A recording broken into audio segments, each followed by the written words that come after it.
ভাঙন চলছে, আমি এসে পৌঁছাইনি, কিন্তু আমি আজকে এসেছি। আপনাদেরকে গুটি কয়েক কথা আমি বলি। প্রথমত কথা, দায়িত্বশীল মুখ্যমন্ত্রী, আমি জানি না কিভাবে তিনি শান্তির ঘুম ঘুমাচ্ছেন। মুর্শিদাবাদের একটা প্রত্যন্ত গ্রামের মানুষ, প্রায় 138টা পরিবার আজকে ধ্বংস হয়ে গেছে, রাস্তায় বসে আছে। সেই পরিবারের মেয়ের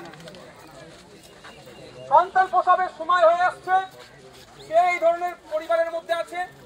মাধ্যমিক পাস করেছে একটা বাচ্চা, তার ভবিষ্যৎ কি হবে এখনো সে ঠিক করতে পারছে না। একাধিক ছেলে নিয়ে এবারে মাধ্যমিক পরীক্ষা দেবে, 2 মাস ধরে তাদের পড়ার মতো অ্যারেঞ্জমেন্ট ঠিকঠাক করে উঠতে পারছে না। তাহলে এই চিন্তায় এই 138টা পরিবার আজকে রাস্তায় বসে আছে। আমি কথা বলেছি আপনাদের অনেক পরিবারের মানুষের সাথে, তারা বললেন একটাই কথা, কি খাবার দিচ্ছে না দিচ্ছে তার থেকে বড় কথা পুনর্বাসনের ব্যবস্থা যাতে করে। আমি আপনাদের নাসিম ভাইয়ের সাথে কথা বললাম, উনি বললেন আমরা জমা করেছি, একটা কমিটি গঠন হয়েছে। কমিটিটা কি করছে আজ থেকে আমি স্পেশাল নজর রাখবো, আপনাদের দিকে এটা মাথায় রাখি।